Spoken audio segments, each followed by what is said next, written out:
Visit Sailrite.com for all your project supplies, tools, and instructions.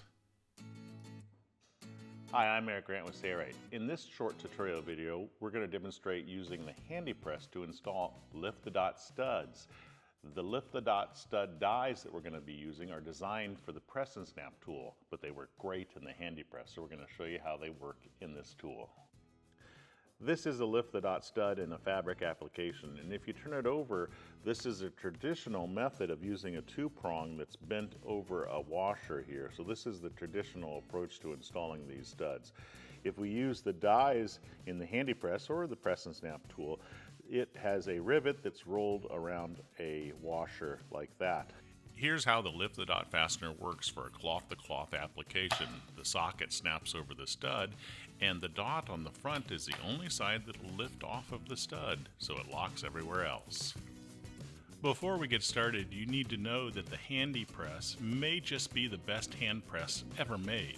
Besides the fact that it takes almost any brand die set made for any brand hand press, it has some major advantages that other hand presses don't even come close to matching. I highly recommend you watch the demo video showing the amazing features of the HandyPress. To see it, click the link in the description or in the upper right hand corner of this video. It's now time to demonstrate using the lift-the-dot dies that are made for the press and snap tool in the HandyPress. Remove the HandyPress adapter for press and snap on the side of the tool's keeper. Thread that adapter onto the bottom of the stud all the way up. This adapter comes with the HandyPress. This is the upper die for the lift-the-dot stud. We'll slide it onto the post, and the rubber O-ring on that post helps hold that die in place. We'll use the adapter on the base of the HandyPress on the left-hand side, the one with the smallest hole, and insert it in the base of the HandyPress. Now we'll insert the bottom die, and its rubber O-ring will hold it in place, but you could use the thumb screw to lock it in place if you like. It's not necessary, but I typically use it. Your goal is to rotate the upper shaft until the dies come in contact with each other. You can do that by rotating it to the left or the right to raise or lower it. We want that rubber washer on the upper die to be slightly compressed when it comes in contact. Now you have that sweet spot compression. At that location, the lever of the HandyPress should be horizontal or slightly downward. And now it's time to load the dies. We're going to take the washer, and it has a convex and a concave side. You want the convex side to be facing out. Push that washer into the upper die. The rubber O-ring will hold it in place. Then take your stud and insert it in the lower die.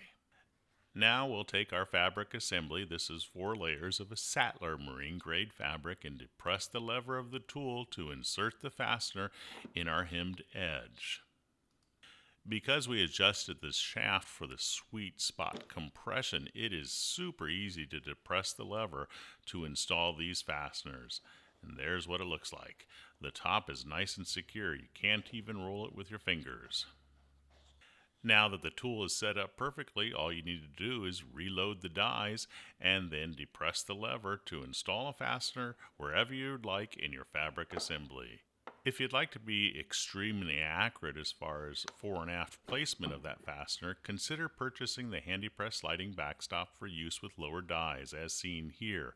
Now it does have the HandyPress ruler, which is sold separately and installed on it as well. To use it, remove the lower dies and slide it onto the base of the HandyPress. Then install your lower dies again.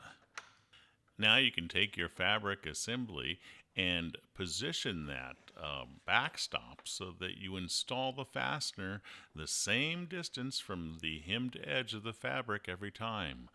When you're happy with the position, simply lock it in place with the thumb screw on the side. Now you can load the dies again and install the fastener exactly in the same spot. And if you'd like, you can use that ruler, which goes up to 12 inches, and space fasteners anywhere from 1 inch to 12 inches apart, using the ruler as a guide for the next fastener. Everything on the HandyPress is now set up perfectly so you can install your lift-the-dot fastener studs with ease in your next project application. The HandyPress will also work with multiple other brands and types of dies. We hope this video has been helpful. Check out our website to find out what other types and brands of dies will work with the HandyPress.